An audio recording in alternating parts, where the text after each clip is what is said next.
berbicara tentang pembelajaran ya nggak nyangkut, ya. Ya di sini harus diperhatikan pengorbanan pengabdian. Termasuk Bapak Ibu memanfaatkan aset yang dimiliki oleh lingkungan untuk bisa mengatasi permasalahan-permasalahan yang kompleks.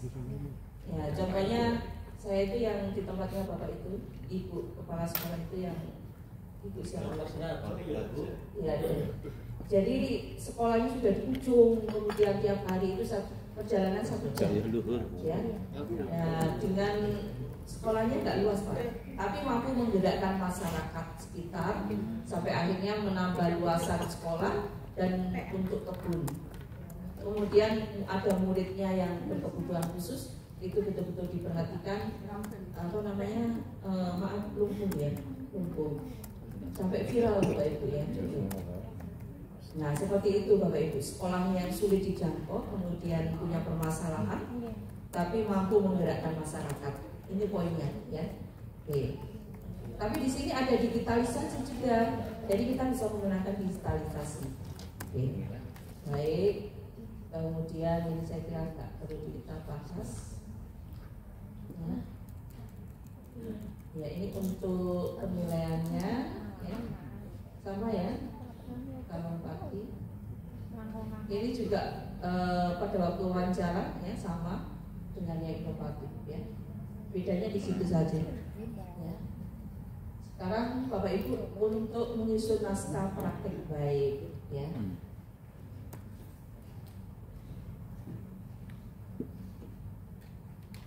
Pemilihan topik. Di dalam pemilihan topik Bapak Ibu yang perlu jadikan pertimbangan ada 2 hal ini Bapak Ibu. Kalau Bapak Ibu apa yang jadikan pertimbangan? Kalau untuk memilih topiknya, sesuatu yang pernah dilakukan. Bermanfaatannya, tadi ada pengalaman, terus apa lagi? Ya, dampaknya. Ada lagi Bapak Ibu? Pemilihan topiknya. Bapak Ibu memilih topik kan sesuai dengan pekerjaan hari-hari Bapak Ibu kan? Ya, memang dilakukan berdasarkan tadi pengalaman. Sehingga kalau itu Bapak Ibu lakukan, maka Bapak Ibu tinggal menuliskan saja. Betul nggak Bapak Ibu? Nah ini, jadi tinggal menuliskan ini. Iya. Nah, tadi Bapak, aduh gimana ya udah. Lah buat kerangka berpikirnya dulu Bapak Ibu, ya supaya mudah. Nanti kita coba ya. Proses menentukan fokus dan tema utama, ya. Ini Bapak Ibu, jadi yang disiapkan adalah video dan naskahnya ya.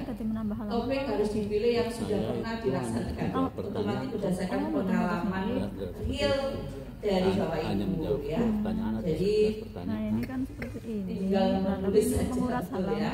Kriteria untuk pemilihan topik Bapak Ibu. Pendahuluan apa nggih? Ini ada 5 ya. Nah, minat pribadi. Ini utamanya Bapak Ibu, minat pribadi. Betul nggak Bapak Ibu? Bagaimana Bapak Ibu mau menuliskan kalau Bapak Ibu tidak tertarik? Betul nggak Bapak Ibu? Jadi harus betul-betul sesuai dengan keinginan Bapak Ibu. Kesininya 4, ini 3. Kemudian relevansi, harus relevan dengan bidang kerja Bapak Ibu. Untuk yang kepala sekolah, maka lingkupnya untuk satu sekolah ya. Bapak Ibu harus move on kan dulu sebagai guru, sekarang jadi kepala sekolah. Jadi fokusnya kalau kepala sekolah adalah untuk satu sekolah. Seperti Bapak akan mengimbaskan untuk sekolah-sekolah lain. Jadi data kita adalah data pengimbasan. Bukan data di sekolah kita, tapi data hasil pengimbasan kita terhadap sekolah lain. Dampak kepada sekolah lain itu seperti apa? Kemudian ketersediaan sumber yang dimiliki oleh Bapak Ibu. Sudah ada nggak dampaknya kepada murid? Ini yang kita kumpulkan kembali. Nanti akan kita analisis gitu ya. Oke. Tadi Bunda menceritakan Bu, kalau kita menggunakan aplikasi, Bapak Ibu berarti inovatifnya belum ada ya. Jadi kita misalnya modifikasi itu boleh memodifikasi ya.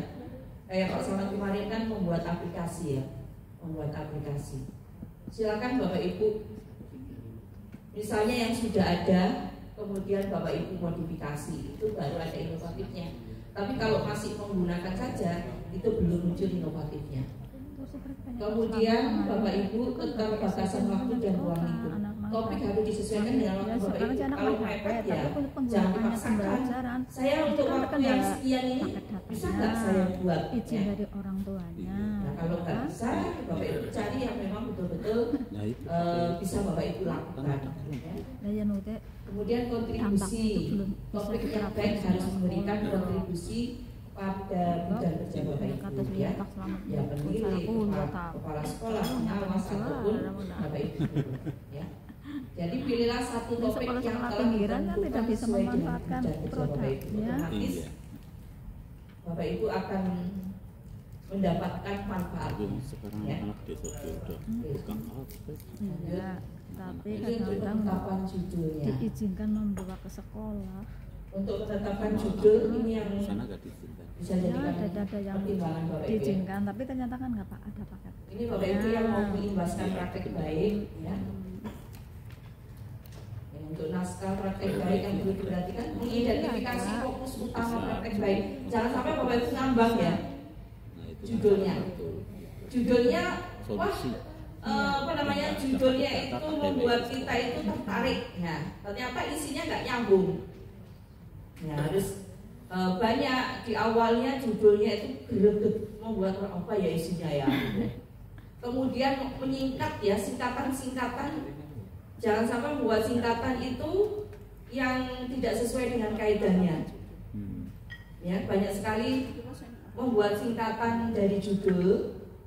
Ya, di awal ngambil dari depannya, di akhir, di bagian akhir ngambil di bagian tengahnya. Ya kan? Banyak yang seperti itu, betul nggak Bapak Ibu? Betul. Ya, yang penting memiliki arti satu kalimat. Apa kemarin ya? Gemakyur. Tapi mohon maaf ya, jangan menimbulkan hal-hal yang porno. Ya, karena kan pengen ini kan, ya ada Bapak Ibu, ya. Pengen wow. Ya, ingin wow gitu ya, bukannya wow tapi jangan sampai ya. Bapak Ibu judulnya mengundang sesuatu yang mohon maaf pornografi gitu ya. Jadi Bapak Ibu mengidentifikasi fokus utama praktek baik. Di sini Bapak Ibu, apakah metode pengajaran ini yang dulu ya, terkait dengan metode, alat bantu atau teknologi dan pendekatan ya. Pendekatan. Kalau metode Bapak Ibu gunakan itu adalah metode yang biasa digunakan, berdiferensiasi, tapi boleh digabungkan dengan media yang berbasis IT. Itu berbasis IT. Kalau pembelajaran berdiferensiasinya Bapak Ibu tidak menggunakan metode yang media yang inovatif, ya itu tidak menarik gitu ya. Digitalisasinya nggak ada, inovasinya tidak ada. Jadi itu yang bisa kita masukkan ke sana. Kalau pembelajaran diferensiasi semuanya sudah menggunakan ya. Saat ini bukan hal baru. Kalau di awal-awal dulu memang iya. Sekarang kan tidak lagi menjadi hal baru terkait dengan metode pembelajaran berdiferensiasi. Tapi karena judulnya itu harus berdiferensiasi, Bapak Ibu bisa gunakan media apa yang bisa relevan digunakan di dalam proses pembelajaran berdiferensiasi tadi. Begitu, digunakan yang seperti apa. Kemudian pendekatan khusus ya, pendekatan khusus yang diterapkan dalam proses pembelajaran. Berikutnya adalah mengidentifikasi tujuan dan hasil. Sekali lagi, judul harus mencerminkan tujuan. Judul harus mencerminkan tujuan. Ya, tujuan Bapak Ibu apa? Ya. Misalnya pembelajaran berdiferensiasi dengan menggunakan dengan media titik untuk dapat mewujudkan student agency pada murid, begitu ya. Artinya di situ adalah dengan metode berdiferensiasi dan media itu dapat mewujudkan student agency mulai dari choice, voice, dan ownership siswa. Gitu. Sekali lagi, karena kalau inovatif harus ada teknologi, digitalisasi, terus apa lagi? Kebaharuannya, yang lagi in, kebaharuannya. Kemudian berikutnya adalah konteks dan subjek pembelajaran.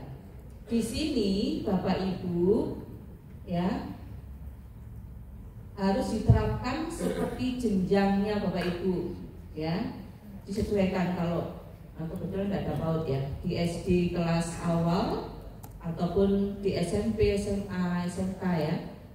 Kemudian di sini subjeknya, muridnya, pembelajarannya, proses pembelajaran dan karakteristik murid. Ini harus ada data-data terkait dengan asesmen awalnya. Bagaimana Bapak Ibu bisa menggunakan misalnya untuk asesmen awal bisa menggunakan aplikasi misalnya. Itu kan ada inovasinya ya kan? Nah, itu bisa Bapak Ibu inovasinya adalah di asesmen awal dengan memanfaatkan aplikasi yang digunakan di dalam proses pembelajaran berdiferensiasi. Kebutuhan-kebutuhan belajar itu Bapak Ibu bisa gali lewat aplikasi itu. Dilihat dari kesiapan belajar, minatnya, dan profil. Kalau berbicara secara umum ya itu bukan hal baru gitu ya. Nanti Bapak Ibu bisa melakukan inovasi di aplikasi di asesmen awal. Misalnya dengan menggunakan data studio misalnya, bisa nggak Bapak Ibu? Ya, data studio anak-anak di asesmen awal menampilkan dengan data studio misal. Dari data studio itu maka Bapak Ibu bisa menentukan media apa yang digunakan untuk anak-anak dalam pembelajaran berdiferensiasi. Menentukan strategi apa, konten kah, proses, atau Bapak Ibu gunakan tiga-tiganya. Misal ya Bapak Ibu ya, menggunakan data studio. Kemudian data studio Bapak Ibu yang kreatif yang mana? Nah, seperti itu. Ini yang bisa itu, coba. Yang data studio ada yang bisa? Data studio. Nah, itu Bapak Ibu menggunakan asesmen awal dengan menggunakan aplikasi data studio. Seperti itu. Sehingga dari sana Bapak Ibu bisa menentukan strategi apa yang akan ditentukan, mau konten, proses, atau produk, atau menggunakan dua strategi. Jadi pemanfaatan misalnya pemanfaatan data studio untuk menentukan strategi pembelajaran, ya, untuk menentukan strategi pembelajaran sehingga berdampak pada murid.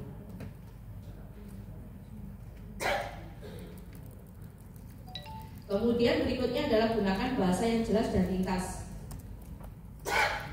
Judul harus mudah dipahami oleh pembaca dan memang menggambarkan secara langsung inti dari praktek, tidak terbelit-belit ya.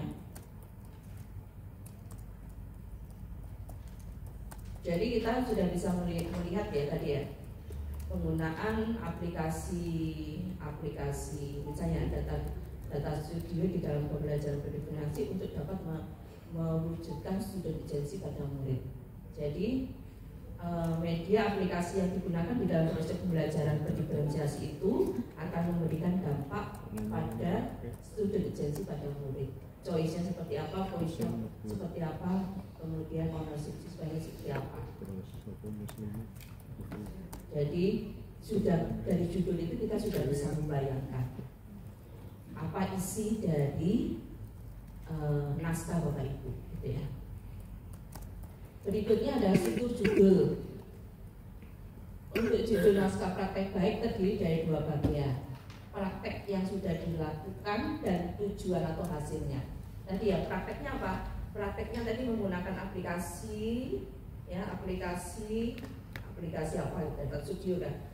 Dalam proses dalam pembelajaran berdiferensiasi itu praktek baiknya. Kemudian hasilnya apa? Hasilnya adalah terwujudnya student agency pada murid. Gitu. Jadi praktek baiknya dan hasilnya. Itu Bapak ya. Oke, dari sini dulu ada pertanyaan Bapak Ibu. Bu, boleh konsultasi judul? Apakah memenuhi syarat itu? Oke, baik, monggo. Saya kan ikut GTK Inovatif, Bu. Oke. Judulnya saya ambil ini masih 10 kata, Bu. Masih ada kemungkinan untuk nambah 5 kata lagi. Apakah ini sudah memasukkan apa yang ingin saya sampaikan atau enggak? Targetnya gini, Bu. Jadi ada pembelajaran diferensiasi, ada pengembangan P5, ada pengembangan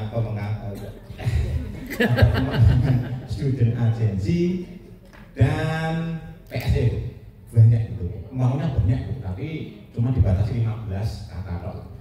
Pembelajaran berdiferensiasi, seni rupa berdampak, menggunakan design thinking berbantuan simsalabim. Simsalabim ini adalah dari sistem informasi mengajar satu atap, pembelajaran berdiferensiasi, interaktif dan menyenangkan. Mohon masukannya. Pak, yang praktek baiknya Bapak apa? Praktek baiknya pembelajaran berdiferensiasi, Bu. Tapi ini saya ingin mengajarkan anak untuk membuat karya seni yang punya dampak lingkungan. Selama ini kan seni hanya untuk karya saja, belum mengait dengan persoalan-persoalan yang ada di lingkungan sekitar. Harapan saya karyanya itu dibuat juga memiliki efek di lingkungannya. Misalnya bikin poster, tapi anak ke dulu, Bu, wawancara dulu dalam observasi kira-kira masalah apa yang bisa diangkat ke karya itu. Kemarin anak sudah wawancara dan observasi, Bu. Banyak masalah, misalnya selokan yang mampet sehingga menimbulkan bau, buang sampah di kali gitu, Bu. Artinya dari itu dirumuskan dalam bentuk mind mapping, muncul mengerucut ke satu permasalahan yang diangkat. Kemudian mereka membuat sketsa rencananya, bikin posternya, setelah itu ditempelkan di lokasi yang menurut mereka memiliki dampak. Dan setelah ditempel, anak-anak kembali lagi untuk menanyakan kira-kira dampaknya apa dari penempelan itu. Digitalisasinya di mana, Pak? Di penggunaan simsalabimnya, Bu, saya menggunakan microsite. Microsite yang kayak disebar sama Bu Ratih tadi, itu kan microsite, saya menggunakan itu juga, Bu. Oh, microsite. Link gitu ya?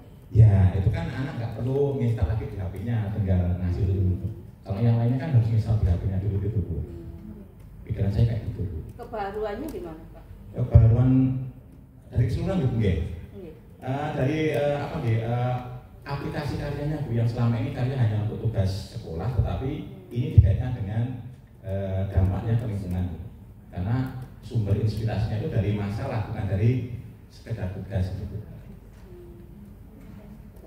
Dipasang juga, Bu. Dan selama ini karya itu nggak pernah dipasang di kampung itu, Bu, tapi hanya disimpan di.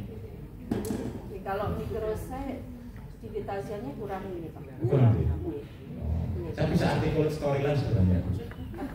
Ada lagi yang misalnya kebaruan artinya Bapak menggunakan design thinkingnya, Bu. Selama ini kan pembelajaran menggunakan design thinking. Design thinking lebih banyak digunakan di pabrik-pabrik, usaha-usaha gitu, Bu. Itu ininya aplikasi barunya di mana? Di kalau SID saya kira belum ya. Artinya sekarang kan orang sudah pakai itu ya.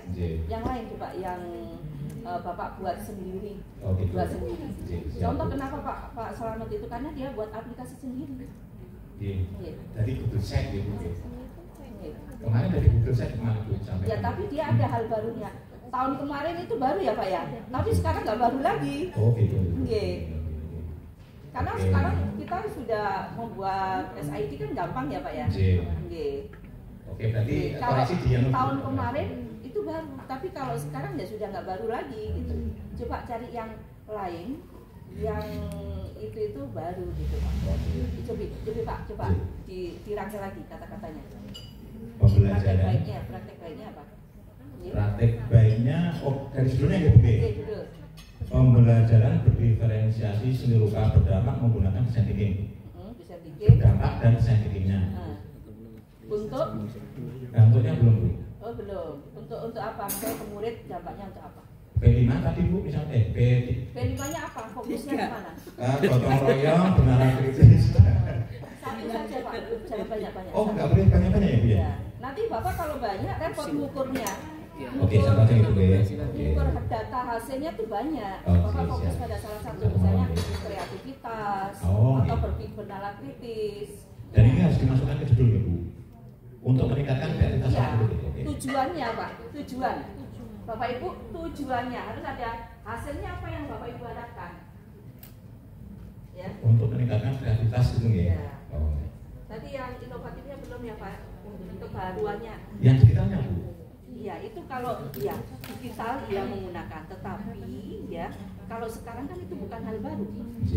Nih, coba Bapak cari lagi yang ini, yang itu memang hasil inovasi dari Bapak dan baru. Kalau design thinking dan berdampaknya tadi Bu sudah lumayan gitu. Ya, artinya ya, ini kan langsung presentasi sekalian sama dulunya. Catatnya di tadi, digitalnya tadi. Digital kebaruan. Kebaruan digital maksudnya gitu. Digital sendiri, kebaruan sendiri. Kebaruan kan dengan metodenya tadi Bu. Yang di samping tadi menurut Ibu sudah baru belum? Ya. Baik, Bapak Ibu. Kalau untuk pembelajaran berdiferensiasi itu kan bukan hal baru ya. Sekarang yang barunya Bapak di mana? Bapak bisa membuat misalnya aplikasi ya, aplikasi yang memang Bapak buat sendiri ya. Kemudian itu adalah merupakan hal baru untuk saat ini. Kalau tahun kemarin Pak Slamet menggunakan SID itu memang masih jarang orang ya. Kalau sekarang ya sudah banyak gitu ya. Kecuali misalnya dari SID tapi Bapak buat lagi yang ada inovasi lagi, boleh silakan gitu. Ya. Kalau untuk inovasi digital itu Bapak pikirkan lagi gitu ya. Nanti bisa dikomunikasikan dengan yang bagian YouTube ya Pak ya. Materi berikutnya Pak Rudi. Ya. Okay. Coba Bapak Ibu tanya, SID coba yang sudah mengenal siapa? Sudah semua ya? Nah, semua Ibu. Coba SID Bapak Ibu sudah sering ya? Nah begitu. Kan gampang ya, ada nggak inovasi yang lain? Aplikasi yang baru ya Bu ya? Terserah Bapak Ibu bisa menggunakan HP, menggunakan apa silakan. Gitu ya Pak ya. Jadi pembelajaran digitalisasi dengan menggunakan apa, gitu ya? Untuk menggunakan aplikasi apa untuk mewujudkan kreativitas pada murid. Oh, jadi satu kali lagi Bu. Iya. Untuk pembelajaran itu apakah harus aktivitas, hasil, atau bisa cukup ke pengembangan karakternya Bu? Gak apa-apa, karakter aja. Karakter saja ya? Tidak harus hasil. Kalau Bapak banyak, nanti Bapak kesulitan untuk mengukur datanya banyak. Tapi saja pada salah satu. Siap Bu. Itu pembelajaran berdiferensiasi. Kalau P5 misalnya kan banyak P5. P5 banyak Bapak Ibu P5 ya. Kegiatan apa ya? Kegiatannya kan banyak ya. Kemudian menggunakan aplikasi apa? Coba saya ingin mendengar yang ini. Pakai apa tadi? Yang pakai apa? Kalau saya pakai virtual tour. Jadi di kita ada AI Bapak Ibu namanya Napentor. Nah Napentor itu kita misalkan mau pergi ke paling deket sini berarti ke museum misalkan. Nah anak-anak kalau belajar sesudah kan museum biasanya kita cuma lihatnya satu sisi ya, gambar aja gitu, foto ataupun video. Nah dengan aplikasi Napentor itu kita bisa merubah foto 360 derajat ketika dimasukkan ke dalam situ, kemudian kita bisa kayak menjelajah gitu, seakan-akan kita itu virtual ke sana gitu. Cuman memang gitu, untuk ini biayanya memang masih rada mahal karena butuh kamera 360 derajat. Itu kalau misalkan pakai HP Android ataupun ini apa namanya laptop itu masih bisa Bapak Ibu, masih bisa muter ke sana, muter ke sini, atas bawah gitu masih bisa. Tapi kalau mau memberikan pembelajaran imersif itu yang nyata langsung itu butuh VR box. Jadi kamera kacamata itu gitu, nanti anak-anak pakai joystick gitu, dia mau ke sana gitu tinggal dikit, mereka jalan aja gitu. Artinya bisa melihat real pada saat itu ya. Iya. Misalnya kita mau ke, misalnya kalau di sini mau ke keraton ya, keraton Solo ya. Keraton Solo, kita pakai Google Map gitu ya? Google Map. Enggak, itu nanti kita di Lapentor itu sudah ada ininya, Bu. Sudah ada map itu ya, enggak, bukan map, tapi kita propertinya dari kita. Jadi Lapentor itu hanya sebuah aplikasi yang di situ kita harus ngotak-ngatik dia. Jadi kayak Canva ngertos ya, Canva ya.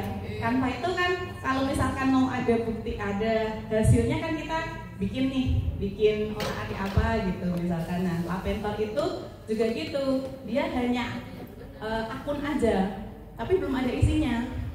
Nah, kita harusnya punya properti ya, ngisi. Saya yang ngisi. Nah, di Lapentor itu tidak hanya gambar, tapi juga kita bisa ada hotspot itu maksudnya misalkan kita penasaran sama ini nih, terus kita klik di sini, dia akan muncul narasi gitu, misalkan Museum Keraton Surakarta dibangun pada bla bla bla bla gitu, ada narasinya, ada suaranya. Itu yang saya angkat di tahun ini. Itu yang di scan itu ada QR code gitu ya? Bukan, apa ya? Bukan di scan, misalkan saya ini masih loading, saya mau nunjukin. Jadi kan kamera 360 derajat, itu kan dia bisa muter gini ya. Foto itu muter Bapak Ibu. Jadi kalau kita di foto kita kan ada aplikasi panorama, ya kan, jebret. Nah, panorama itu dia tidak bisa 360 derajat. Kenapa? Karena bagian atas sama bagian bawah itu kan tidak bisa. Tapi kalau kamera 360 derajat seperti yang dimiliki Google, yang kalau kita ke Google Map kok bisa kemana-mana ya. Nah itu dia bisa ke atas, jadi muter gini sampai ke bawah. Nah itu yang kemudian foto 360 derajat itu sebenarnya bentuknya ya gini aja Bapak Ibu. Cuman begitu foto yang kita lihat cuman satu sisi ini aja, begitu dimasukkan ke Lapentor itu dia langsung jadi bulat gini. Iya, jadi gini, yang semula gini jadi gini. Nah, foto ini tidak akan bisa bersuara kalau kita tidak mengisinya. Jadi properti kita yang dibutuhkan adalah foto dan narasi. Narasinya apa? Anak bisa aja dia melihat gitu keraton, cuma lihat-lihat aja. Tapi apakah itu pembelajaran? Ya bisa jadi pembelajaran, tapi kan foto tidak bisa berbicara. Maka guru perlu nambahi suara dari gurunya ataupun memberikan narasi di situ. Misalkan di Keraton Surakarta kok ada arca gitu. Nah, nanti guru itu memberikan hotspot pada gambar arca itu, kemudian nanti anak-anak dengan joysticknya itu, saya pengen lihat nih ini apa gitu. Begitu joysticknya diklik gitu, nanti dia akan muncul.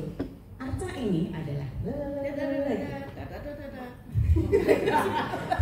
dan saya mau buka nggak bisa ini karena dia butuh akses internet yang besar Bu kalau untuk aplikasi ini. Pas ngupload gambar sudah jadi aplikasi dia apa ringan. Oh gitu ya? Iya. Oh baik. Website basisnya website, jadi tidak perlu di install, tidak perlu dijadikan aplikasi. Artinya bisa ditiru oleh guru lain? Bisa, sangat bisa, karena aplikasinya butuh akses saja. Kalau gambar monggo Bapak Ibu semuanya yang memiliki. Baik, oke, baik. Artinya hasil pekerjaan Bapak Ibu itu, aplikasi Bapak Ibu itu bisa ditirukan oleh teman-teman, ya. Nah, tadi kalau buatnya memang butuh ini ya, akses internet yang cepat ya. Tapi kalau sudah digunakan berarti berbasis web ya, seperti biasa. Baik, oke. Berarti ini masih mengisi ya. Oke, artinya masih tidak sekedar menggunakan saja. Kalau menggunakan aplikasi saja, berarti kan Bapak hanya sebagai user, bukan sebagai inovatifnya belum ada. Begitu Bapak Ibu, belum ada. Baik, oke. Jadi begitu Bapak Ibu ya. Saya pembelajaran pendiferensiasi, gunakanlah inovatifnya di mana, kebaruannya di mana. Misalnya dengan menggunakan tambahan aplikasi, ya. Oke. Begitu ya Pak Wiwit ya. Siapa Bu? Saya Bu, dari saya Bu. Ibu, Iya. Ibu, Ribut? ini boleh bertanya? Boleh. Iya, Boleh. Oh, nggak boleh. Apa sih nggak boleh? Bunda usia berapa, Bun? Sudah punya cucu, Bu. Punya cucu. Tapi walaupun punya cucu tapi masih muda. Iya. Kawin muda. Ada nenek-nenek Kawin muda.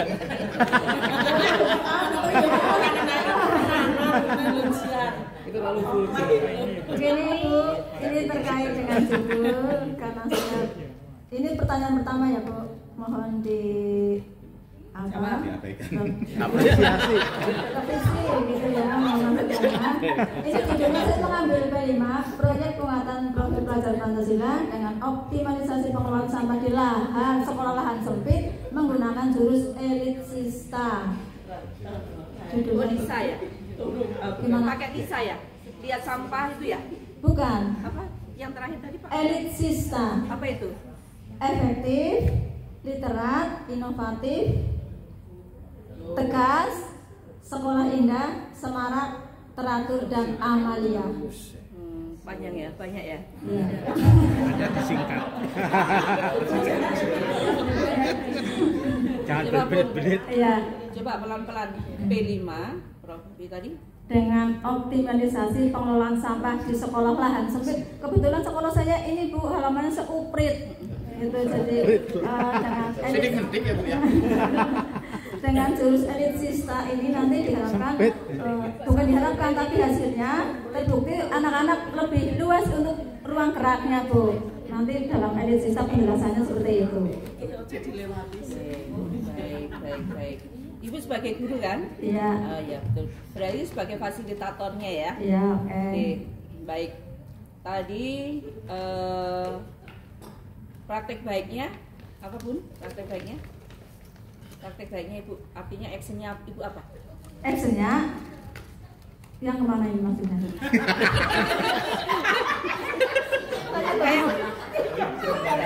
Elis itu. Elitisista. Contoh kayak seperti Pak Wiwit ya, ini Bun. Nah ini Bun, nah ini ya. Praktek yang sudah Ibu lakukan apa? Kemudian hasilnya apa yang Ibu harapkan? Iya. Nah, actionnya Ibu apa? Iya, Atau kegiatannya. prakteknya Ibu apa? Iya. Kemudian hasil yang diharapkan apa? Iya. Gitu ya. Iya. Apa itu Bu, actionnya apa? Actionnya, Atau prakteknya? ya prakteknya satu itu pemusatan tempat sampah di satu titik yang tadinya kan berjejer di teras-teras gitu, teras kelas, itu saya pusatkan di satu titik sehingga teras-teras ini menambah ruang gerak untuk siswa. Nah, yang kedua praktek baiknya adalah yang kedua itu pemanfaatan sampah itu untuk ini Bu, menjadi media tanam dengan menggunakan air yang dipasang di setiap tembok berkeliling juga di dalam kelas itu. Nah di bawah tanaman-tanaman ini menambah bacaan multimodal. Di bawah ini kan saya taruh itu jenis tanamannya apa ini namanya, terus dari bahasa Latinnya apa gitu, itu macam-macamnya penjelasannya di sini ditempelin itu Bu. Itu yang kedua. Yang ketiga amalia itu dari sisa-sisa pembakarannya bisa dimanfaatkan oleh lingkungan. Jadi pencapaian profil yang mana? Gotong royong. Oh, gotong royong. Iya, kolaborasi jadi itu kan ada berbaginya. Ya berbagi itu dari abu sisa pembakaran bisa dibagikan kepada warga di sekitar. Jadi walaupun pemanfaatan sampah kita tidak membelajarkan siswa untuk menjadi tukang rongsok Bu, tapi berbaginya itu loh. Berarti pemanfaatan sampah untuk mewujudkan gotong royong pada siswa. Ya. Begitu. Ya sudah, itu judulnya Bu. Ya, pemanfaatan sampah ya. Iya. Pemanfaatan sampah untuk mewujudkan gotong royong pada siswa. Dengan jurus elitisista. Itu. Dengan jurus apa Bu? Elitisista. Elitisista. Berarti pemanfaatan sampah dengan jurus elitisista untuk mewujudkan gotong royong pada siswa. Karena targetnya itu kan gotong royong. Iya. Oke, itu yang pertama Bu. Yang kedua, ini terkait jumlah halaman. Tapi Ibu inovatifnya di mana? Inovatifnya, nah ini sebentar. Di halaman 9 Bu. Inovatif.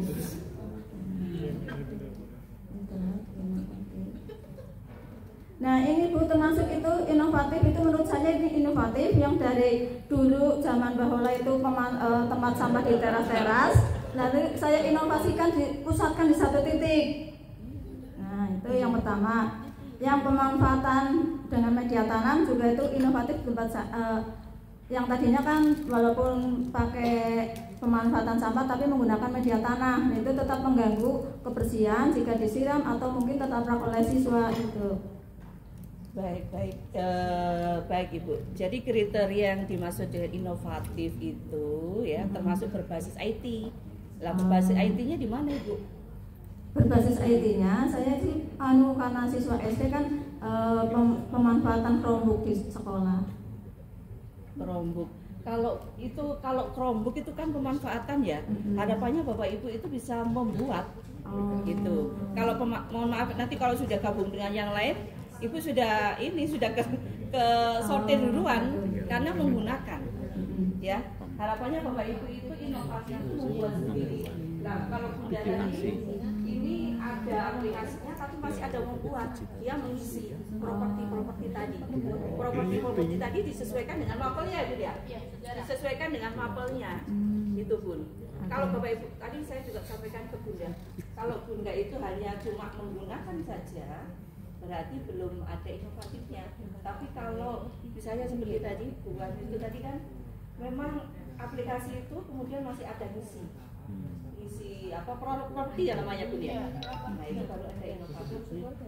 Tapi kalau kita masih menggunakan Chromebook itu belum.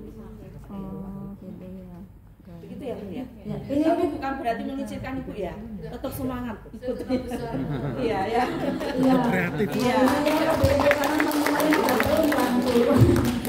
Terus untuk jumlah halaman Bu, ini kalau maksimal 8 halaman, ternyata ini saya sudah di halaman 8 itu baru 1188 kata. Banyak gambar ya Bu? 1.500 sampai 2.000. Nah iya, itu berarti patokannya jangan halaman Bu. Ini kita karena kemarin maksimal 8 halaman, nanti saya kurangan halaman. Ini nasional Bun. Size fontnya mungkin besar jadi. Enggak, sudah sesuai. Ya. Baik. Terima kasih Bu. Ya Bun ya. Jadi kalau Bapak Ibu mengambil inovasi tadi, pertama inovasi digital termasuk ya kebahagiaannya, gitu ya. Begitu ya Bun ya. Oke, terima kasih.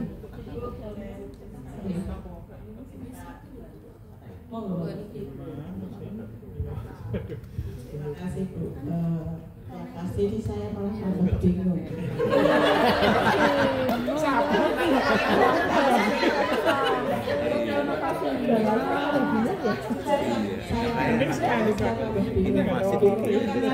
Saya pilihnya inovasi. Tidak harus kemarin ya kan. Kemudian yang kedua harus digitalisasinya masuk. Nah ini loh yang membuat saya bingung. Yang pertama sampai saat ini saya belum menemukan judul ini. Kadang-kadang sudah, tapi judul saya belum ketemu. Semalam itu saya mengatik sampai jam 00:23 menit. Belum ketemu Bu judul saya. Walaupun langkah-langkah itu sudah saya dari awal saya masuk di situ dan terstruktur. Yang sudah dilakukan apa? Ini tadi memberdayakan semuanya, koordinasi, iya. Kemudian berbasis dari raport tadi, kemudian tadi sudah saya ceritakan awal dari melihat visi misinya, kemudian setelah menghasilkan visi kan saya mengarahkan semua itu mengajunya pada visi yang endingnya itu diharapkan peserta didik di sana itu menjadi peserta didik yang unggul dan berakhlak mulia seperti itu. Nah kemudian gerakannya itu semuanya menuju ke sana. Oke. Nah kemudian nanti digitalisasinya bagaimana itu yang saya bingungkan juga. Jadi yang pertama judul, Kemudian yang kedua digitalisasi. Kalau pembaruan insya Allah dari kepala sekolah yang lama dengan kepala sekolah yang saat ini itu sekarang berubah lagi.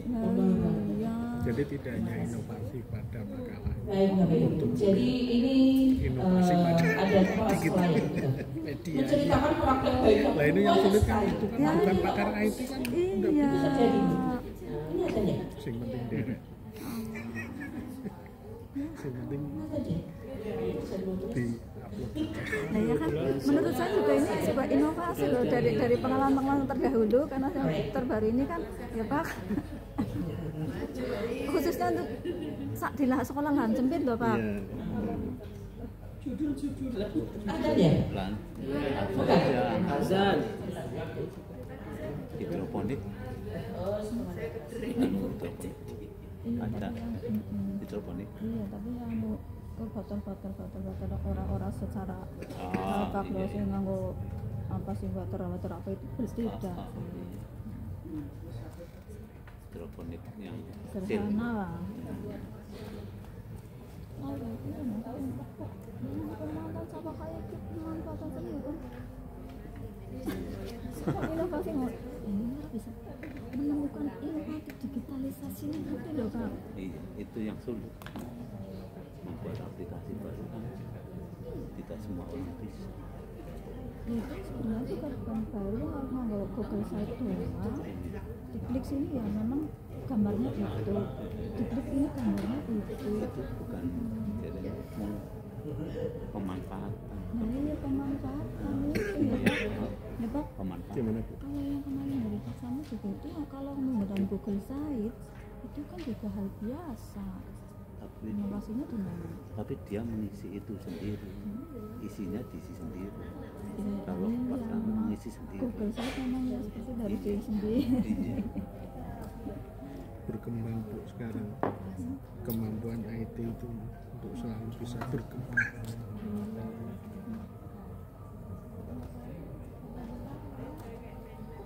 Nah, kan 6-8 halaman.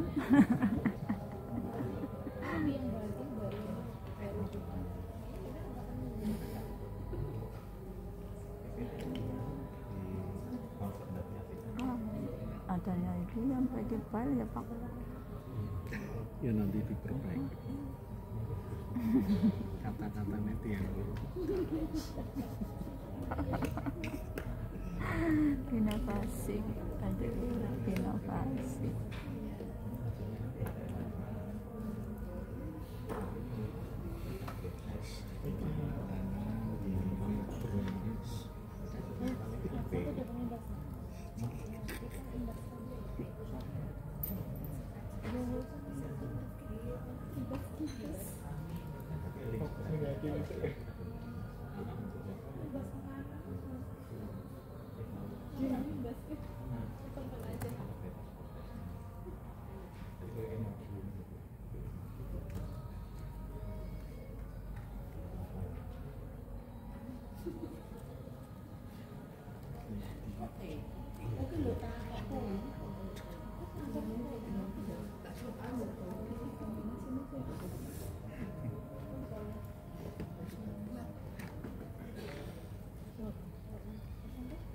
sebenarnya tidak harus membuat, tapi kalau perlu tenang ya buat. Bisa sangat sih. Iya.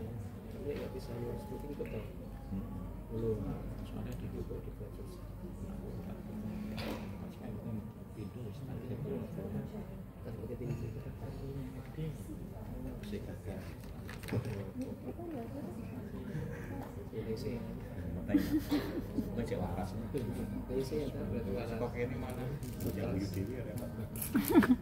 Menggunakan bingung aplikasinya ya Pak, aplikasi terbaru apa ya Pak, mikir seperti itu kan konslet.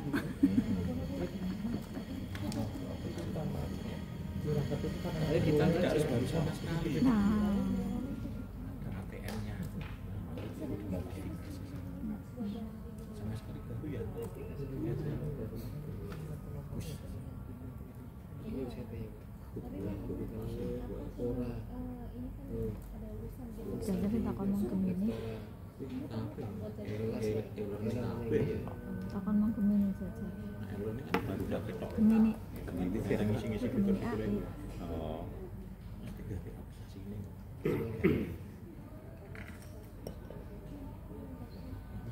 Enggak, tapi kontennya itu kunci-kunci potong. Apakah gawe nek konten diperlukan itu termasuk kita sendiri juga LCD bingung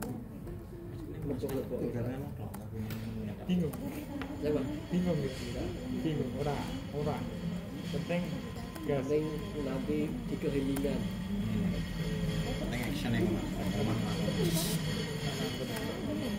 tanggal 4 Oktober ya Tanggal 4 kapan lagi? 9 adalah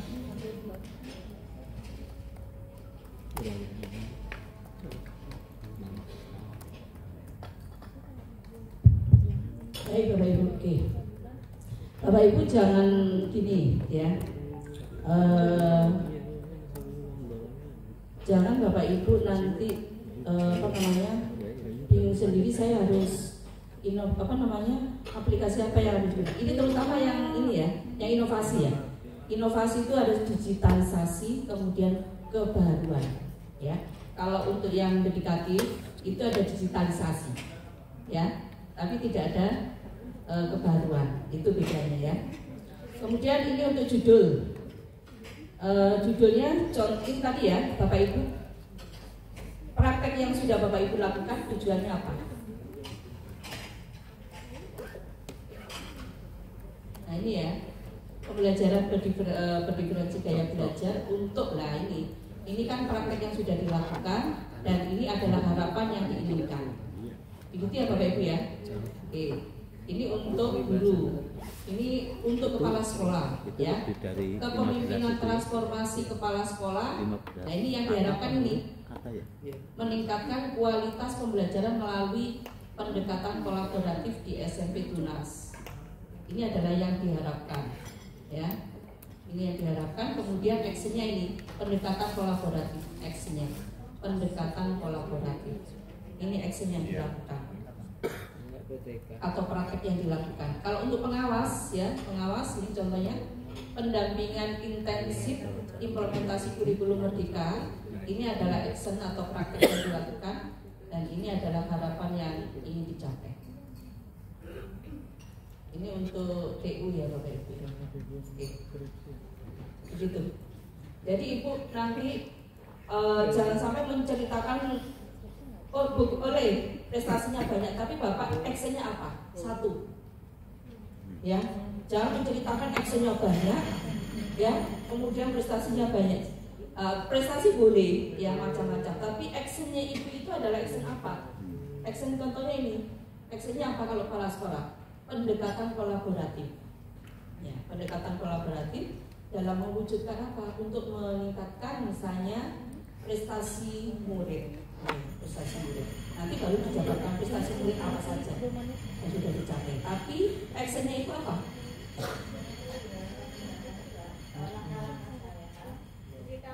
Enggak satu ini action ibu. Action itu ibu praktek yang pendekatan kolaboratif. Saya pendekatan kolaboratif adalah misalnya bermitra dengan orang tua murid, kemudian dengan masyarakat, itu kolaboratif ya. Dengan guru-guru itu ada kolaboratif. Nah, baru langkah-langkah itu ceritakan. Nah, itu actionnya apa? Tindakannya.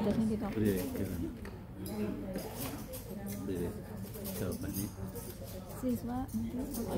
Berarti itu tulisan di sini adalah pendekatan SWA, ya. Jadi meningkat apa itu mewujudkan prestasi murid melalui unggul melalui pendekatan SWA, gitu ya. Atau analisis SWOT, kalau ini kan analisis SWOT itu SWA. Ini macam. Baik, berarti begitu ya Bun ya. Itu ada Gemini, ada sebentar saya stop dulu ya, nanti kita bisa di luar ya. Kita lanjutkan aja karena kita belum. Ini Gemini. Jadi Bapak Ibu kalau sudah ada judulnya, baru Bapak Ibu buat kerangkanya ya, kerangka berpikirnya. Kalau sudah ada topiknya, judulnya, baru Bapak Ibu nanti buat kerangka berpikir.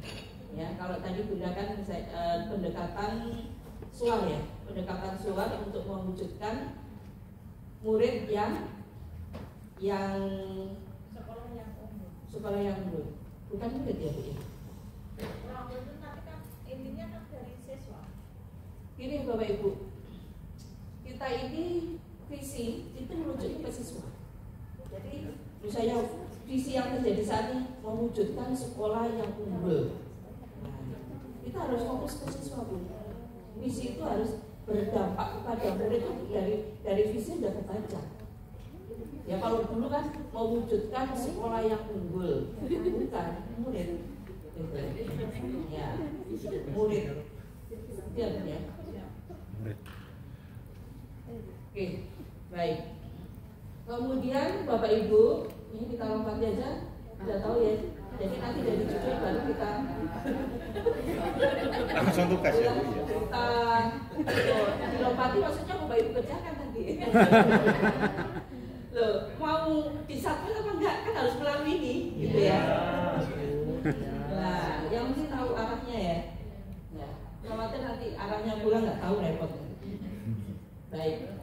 Nah, Bapak Ibu, ini untuk yang inovatif dan dedikatif, ya. Untuk yang inovatif dan dedikatif menyusun. Nah, ini kriterianya harus dipahami. Kriterianya harus dipahami. Ya, ini perlu dicatat, nggak perlu saya bahas ya, kan sudah kita bahas tadi ya. Oke, kebaruan. Ini materinya sudah di-share kan? Belum Bu, saya cek masih kosong Bu. Itu Masih kosong. biasanya habis Ini selesai. juga sudah ada di panduan. Sudah ada juga di panduan GTK ya. Baik. Jadi Bapak Ibu harus dipahami betul-betul terkait kriteria ini. Kemudian kebermanfaatan yang ujung-ujungnya adalah kepada murid pun, kepada murid. Dampaknya harus kepada murid ya. Kemudian digitalisasi. Ya Bu ya. Dunia cantik digitalisasi. Kalau untuk dedikasi ada tambahan ya. Pengabdian. Oke. Kemudian untuk tata tulis dan layout ini perlu diperhatikan 1.500 sampai 2.000. Kalau ini nggak nyampe Bapak Ibu belum Boleh pulang Bu, minum lagi. Sampai ke juri sudah pedal duluan. Tambah kata-kata. Iya. Naskah diketik ini ya. Nah, Sudah dipulangkan. Nanti pelajari ini. Kemudian gaya penulisannya silakan ikuti itu. Kemudian berikutnya naskahnya ini ya. Dan untuk naskah praktek baik harus relevan dengan video, harus nyambung dengan videonya. Bu, coba Bu ke yang slide tadi yang kedua, yang sebelumnya. Slide sebelumnya. Ya, ketentuan sebelumnya Bun. Nah, itu digitalisasi di situ menggunakan teknologi digital, misalnya pemanfaatan itu Bun, di situ kan pemanfaatan Bun. Nawar Bun. Iya, tapi inovasinya di mana Bun? Gitu. Ya. Ya. Kayak Bunda tadi juga pemanfaatan, tetapi kan masih diisi. Bun nilai Iya. Gimana Bu? Pilihnya Bunda tadi kan juga memanfaatkan, tapi kan juga harus diisi. Kalau hanya menggunakan Chromebook, nah di mana kebaruannya? Gitu ya. Ya. Siap. Saya tidak akan mematahkan Bapak Ibu. Chromebooknya diisi Bu. Yang penting melangkah. Ya, yang penting melangkah ya. Jangan Bapak Ibu sampai di sini mentok, tidak ya. Tapi terus intinya adalah Terus kita melangkah. urusan hasil Depan. itu, urusan jualan tidak itu belakang. Ya, yang betul. penting Bapak Ibu itu adalah mencoba. Yang penting ikut. Baik. Yang penting ikut. Hindari kata akan. Gimana akan dong, ini sudah praktek baik ya. Ini kan praktek baik yang sudah Bapak Ibu lakukan. Ya. Kalau masih akan itu konsep ya. Nah, oke. Baik. Kita mulai masuk ke startnya Bapak Ibu ya. Pendahuluan, rasional, dan tujuan dari kegiatan Bapak Ibu. Nah, di sini kita menggunakan start. Jadi di awalnya ada pendahuluan, baru kita masuk ke start. Start itu apa? Start itu masuk diisi. Ini kadang-kadang keliru Bapak Ibu. Ya, ini banyak yang salah menempatkan. Ya, banyak yang salah menempatkan. Pendahuluan, baru isinya itu masuk start. Kadang-kadang di S awal itu sudah pendahuluan, belum. Jadi start itu sudah diisi. Isinya. Ya, diisinya. Ya, S yang pertama situasi, itu silakan Bapak Ibu tuliskan kondisi yang terjadi, before-nya, ya, sebelumnya, sebelum dilakukan. Bagaimana kondisi di sekolah Bapak Ibu? Bapak Ibu bisa menggunakan rapor pendidikan, ya, apapun Bapak Ibu bisa menceritakan aset yang dimiliki oleh sekolah, ya, rapor pendidikan. Kemudian yang mendukung lainnya apa? Aset yang dimiliki, ya. Kemudian tuliskan mengapa praktek baik itu penting dilakukan di sekolah Bapak Ibu, di kelas Bapak Ibu. Kalau guru inovatif, yang di kelas Bapak Ibu. Tuliskan apa yang menjadi peran dan tanggung jawab Bapak Ibu. Tanggung jawab Bapak Ibu di sana sebagai apa? Jangan ceritanya teman Bapak Ibu, tapi Bapak Ibu sendiri adalah yang mempraktikkan. Kemudian berikutnya yang kedua adalah tantangan. Tantangan di sini tuliskan tantangan untuk mencapai tujuan itu. Tantangan yang Bapak Ibu hadapi di dalam melaksanakan pembelajaran, misalnya pembelajaran diferensiasi dengan apa tadi? Digitalisasi apa? Ngambil dari itu. Tuliskan siapa saja yang terlibat. Sudah. Ini ikuti Bapak Ibu ya. Setelah siapa yang terlibat? Bapak Ibu kan berkolaborasi misalnya. Nah itu kan ya. Ada di Ibaratkan situ di teman grup. untuk sebagai observer misalnya. Dalam melaksanakan pembelajaran Bapak Ibu. Yang ada di situ. Baru ini masih diisi aksi. Aksi itu tindakan. Aksinya Bapak Ibu apa? Kalau Bapak tadi aksinya ya mulai dari pemanfaatan apa Pak? Saya Bu. Iya. Pemanfaatan masalah lingkungan. Jadi kan berkarya. Aksinya. Apa yang tadi simsalabim tadi Bu? Simsalabim, itu. Simsalabim. Jangan ngebleng pulang dari sini Pak. Bukan langkah-langkahnya aksinya Pak. Iya. Di sana langkah-langkah Bapak Ibu. Terkait dengan aksi yang Bapak lakukan. Mulai dari apa tadi? Oh, kalau kita pakai Bu Eko kita, saya Bu ya pakai desain thinking tadi Bu. Jadi pertama itu mencari masalah dulu Bu. Ya itu langkah-langkahnya ya. Nanti Bapak ceritakan. Ya. Ceritakan langkah-langkah yang Bapak sampaikan. Oh iya. Nih, di sini. Tuliskan strateginya apa? Siapa yang terlibat, jangan lupa siapa yang, karena apa? Di sini kolaboratif ya. Kolaboratif, misalnya rekan sejawat untuk sebagai kolaboratif pada waktu mengajar sebagai observernya atau kerja tim gitu ya, membantu. Tuliskan apa saja sumber daya yang diperlukan untuk melaksanakan strategi ini. Sumber daya di sini adalah aset yang dimiliki oleh sekolah Bapak Ibu, ya. Aset yang dimiliki. Misalnya Bunda, kan membutuhkan akses internet yang cepat. Sementara sekolahnya di pedesaan, ya nggak mungkin.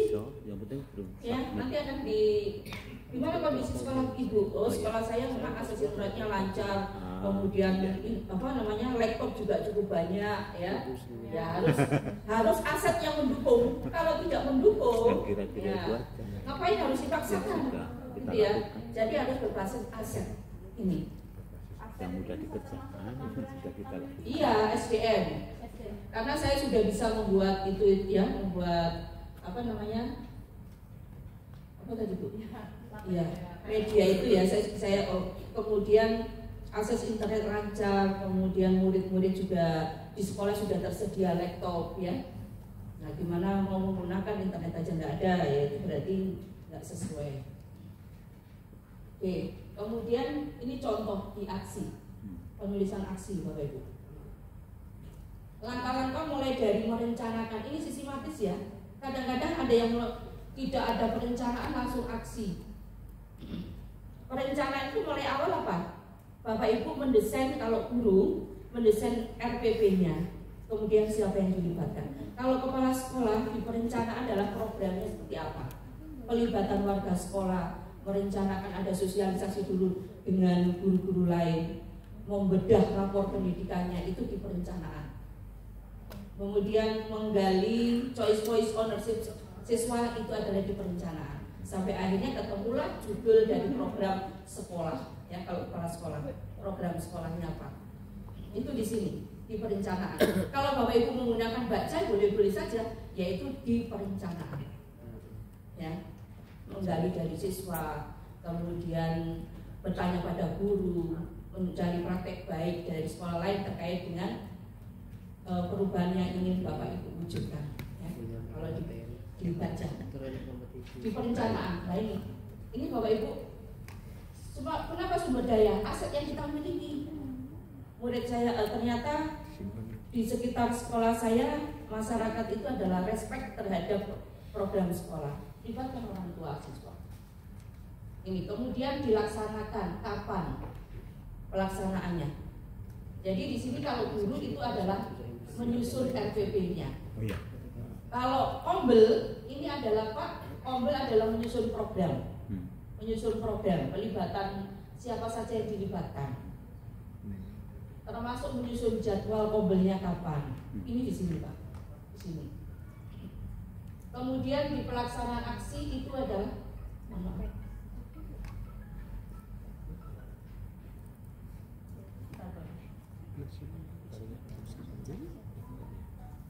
promosi. Ya. Kemudian kalau sudah direncanakan, kalau guru tadi Bapak Ibu adalah merencanakan sebelum RPP-nya seperti apa, menyiapkan RPP, kemudian aset yang dimiliki oleh sekolah apa, kemudian guru-guru ya kolaborasi dengan guru ya, komunikasi dengan kepala sekolah ya, itu di sini. Baru nanti di pelaksanaan aksinya. Aksi itu adalah pelaksanaan dari, kalau guru-guru berarti mengajar di dalam kelas. Kalau kepala sekolah itu adalah mulai melaksanakan program itu. Kalau Kombel berarti sudah melaksanakan program Kombelnya. Begitu. Tanggal berapa? Ya, tanggal berapa? Pada waktu proses pelaksanaan itu dilakukan observasi. Kalau guru ada observasi di dalam kelas. Ya, observasi dalam kelas bagaimana perubahan-perubahan aktivitas pada murid dan gurunya. Ya, apa langkah-langkahnya sudah sesuai dengan langkah-langkah di pembelajaran berdiferensiasi, kalau itu judulnya berdiferensiasi. Kemudian diamati bagaimana pemanfaatan, kalau tadi menggunakan media ya, media berbasis IT ya. Itu diperhatikan. Jadi ada dua instrumen aktivitas guru dan instrumen aktivitas muridnya. Kalau untuk Kombel dan kepala sekolah, program itu ya dilaksanakan, apakah langkah-langkah itu mulai dari perencanaan, pelaksanaan itu betul-betul sudah terlaksana, keterlaksanaan program. Yang kedua, kemudian berdampak kepada murid sampai guru itu melaksanakan di dalam kelas. Kalau guru itu sampai panjang Bun, kalau kepala sekolah mengamati di dalam kelas-kelas, banyak kelas gitu ya. Kalau guru kan fokus kelas, kalau ibu banyak kelas. Kalau pengimbasan, kalau bapak pengimbasan, dampaknya kepada sekolah lain seperti apa? Kalau pengimbasan, kalau judulnya pengimbasan, hasil kita mengimbaskan kepada sekolah lain, itu dampak kepada sekolah lain itu seperti apa? Itu action, pada waktu action. Kemudian terakhir, selama aksi ini kan ada catatan-catatan kita kumpulkan dari hasil observasi. Di evaluasi ini kita refleksikan, kemudian kita evaluasi hasilnya seperti apa. Nah di sini Bapak Ibu, ini berarti tempat sumber daya digunakan ya, ada hasil evaluasinya. Jadi kalau hasil evaluasi berupa data, ada datanya. Oke, berikutnya, jadi datanya berada di aksi, ya. Berikutnya, kalau refleksi, ini masih diisi. Refleksi Bapak Ibu gunakanlah boleh dengan 4P ya, 4P. Di dalam prosesnya itu apa yang sudah baik, apa yang perlu ditingkatkan, kemudian pembelajaran apa yang didapatkan, dan langkah-langkah selanjutnya apa yang dilakukan ya. Dari sini ya, Bapak Ibu bisa pertegas lagi, tuliskan hasil efektif atau tidak. Mengapa tidak efektif gitu ya, Bapak Ibu tuliskan. Berarti ya catatan-catatan pada waktu di proses pembelajaran di kelas itu penting. bisa kita tuliskan di sini mana yang tidak efektif, nggak apa-apa ya. Oke, baru ini masih direfleksi ya. Keberlanjutannya apa yang akan dilakukan? Apa yang Bapak Ibu lakukan untuk selanjutnya? Ingin mendapatkan dukungan dan seterusnya bla bla bla ya. Baru nanti akan didiseminasikan tugas praktek baik ini kepada lain, Bapak Ibu bisa lakukan ya. Bapak Ibu upload ya, baru bukti ini Bapak Ibu bisa foto atau screenshot ya. Jadi data hasil itu di mana Bapak Ibu? Di aksi gitu ya. Ini kadang-kadang di lapangan yang mengumpulkan itu tidak tahu dari staff itu mana ini urutannya. Gitu ya Bapak Ibu ya. Siap. Baik Bapak Ibu, ini instrumen dampak Bapak Ibu contoh ya, tidak harus menyesuaikan dengan judulnya ya. Instrumen dampak contohnya seperti ini. Contoh nanti menyesuaikan dengan judulnya Bapak Ibu.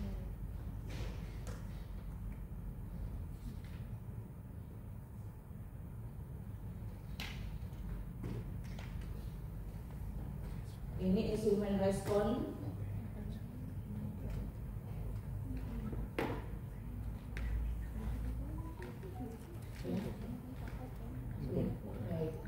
terakhir nanti ada penutup ya.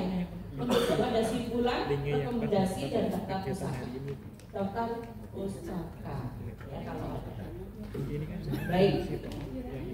Dari sini Bapak Ibu, untuk instrumen itu menyesuaikan ya, menyesuaikan misalnya Bapak ya. Bapak misalnya pembelajaran diferensiasi.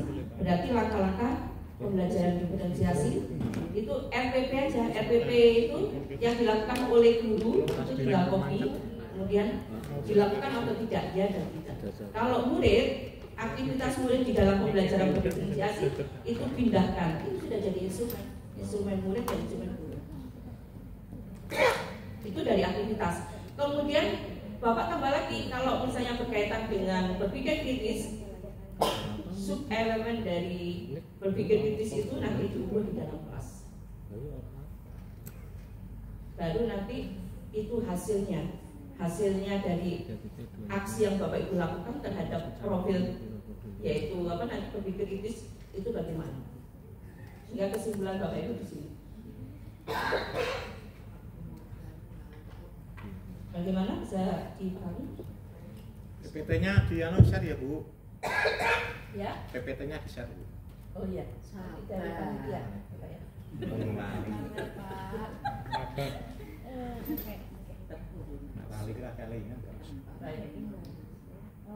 Oke. Ini untuk yang kombel sekarang.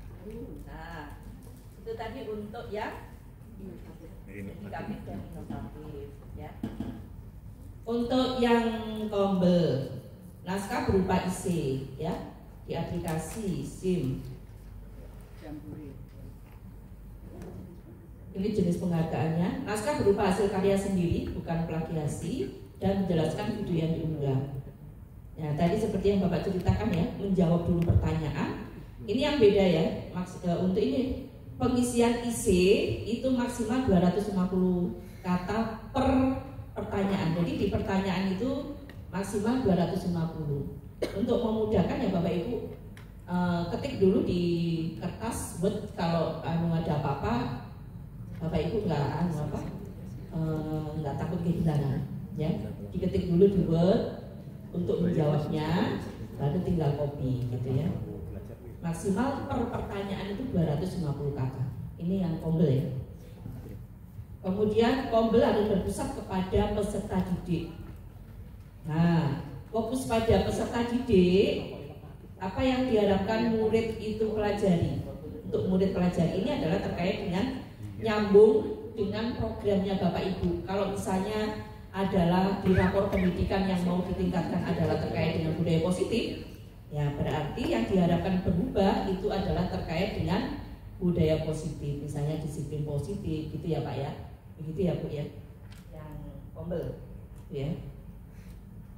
Kemudian bagaimana kita tahu bahwa murid itu telah belajar hal tersebut?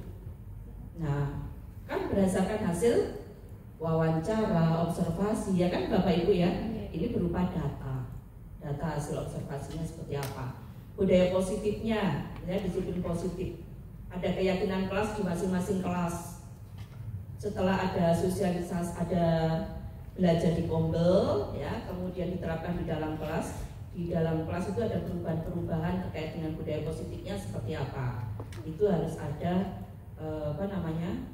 menyiapkan instrumen terkait dengan keyakinan kelas, ya, segitiga restitusi, ya, itu juga harus disiapkan. Begitu. Jadi harus paham dulu kontennya, ya, paham dulu. Kemudian bagaimana respon murid kita yang tidak belajar? Bagaimana respon kita jika ada murid yang tidak belajar? Apa responnya? Apa marah-marah atau apa? Atau akan dilakukan tindakan? Ya, ada misalnya Bapak Ibu menggunakan segitiga restitusi, misalnya pendekatan dulu, komunikasi, atau home visit, ya, home visit ke sekolah, ke rumah-rumahnya, ya. Bagaimana kita akan memperkaya pembelajaran untuk murid yang sudah mahir? Kalau untuk anak yang sudah mahir, apa yang akan Bapak Ibu lakukan? Ya, kalau itu anak SMP ya Pak ya? SMA, kemudian SMP, ya. Bagaimana karakteristik anak SMP dan SMA yang sudah mahir? Apa yang akan tindak lanjut, apa yang akan dilakukan, gitu ya? Ya, berarti kan perlu ada pengayaan, ya. Kemudian membangun budaya kolaborasi dan komitmen bersama. Di Kombel itu ada nilai yang dijunjung di Kombel. Ya, kesepakatan dengan teman-teman guru, nilai apa yang akan dijunjung di dalam Kombel. Misalnya tanggung jawab dan disiplin. Ya, kita punya semboyan di Kombel itu. Nilai yang harus kita junjung. Dan ini kata kuncinya adalah komitmen, ya. Sebagus apa program Kombel, kalau tidak dilakukan ya tidak akan memberikan manfaat. Kemudian berorientasi pada hasil belajar. Nah, ini ada refleksi awal. Di awal sebelum dilakukan kegiatan, ya, kita lakukan refleksi dulu. Refleksi termasuk kita telaah rapor pendidikan kita, mana yang perlu ditingkatkan dari sekolah kita. Kemudian setelah refleksi awal baru kita merencanakan program Kombel. Program Kombel berdasarkan rapor pendidikan tadi, ya, hasil refleksi, ya, kita susun untuk 1 tahun misalnya. 1 tahun, atau Bapak Ibu fokus saja pada salah satu, ya, yang seperti pilihan Bapak Ibu, misalnya kolaborasi, supaya fokus. Kemudian diterapkan kapan program Kombel itu, berarti tanggalnya, siapa yang dilibatkan, gitu ya. Itu didetailkan. Oke, nanti saya kasih contoh Pak, ya. Kemudian evaluasi, setelah dilakukan dievaluasi. Dievaluasi tadi kan belajar bersama di Kombel, karena 2 orang nanti bisa kita diskusi di luar, ya. Begitu ya Pak, ya. Evaluasi nanti ada datanya. Data terkait apa? Keberhasilan dari program kita, program Kombel. Berikutnya. Oke, ini untuk Kombel berpusat pada murid, ya. Tahapannya ini Bapak Ibu, ya. Membentuk tim kecil. Jadi tim kecil. Setelah itu telaah data hasil belajar murid di sekolah Bapak Ibu kan ada lektor, ya. Mau berbasis IT atau Bapak Ibu manual kan ada lektornya. Kemudian melakukan sosialisasi dan penguatan tentang pentingnya Kombel itu kepada warga sekolah. Jadi ada apa buktinya? Jadi ada catatan-catatan. Kalau kita sudah melakukan, ada daftar hadir dan ada notulennya. Kemudian memasukkan jam efektif. Jadi Kombel itu dilakukan tetap jam efektif, bukan di luar jam kerjanya Bapak Ibu guru. Misalnya di hari Sabtu 1 jam, hari Sabtu. Kalau sekolahnya 5 hari kerja, misalnya Jumat, ya, Jumat itu 1 jam saja. Tapi itu rutin, tetap di jam kerjanya guru, bukan di luar jam. Jadi kita jadwalkan, nggak usah lama-lama 1 jam, itu disepakati tapi rutin. Kemudian direalisasikan belajar bersama di Kombelnya, ya. Setelah Bapak Ibu melaksanakan belajar di Kombel itu seperti ini, ya. guru-guru misalnya. Setelah itu guru-guru memahami konsepnya baru masuk ke kelas.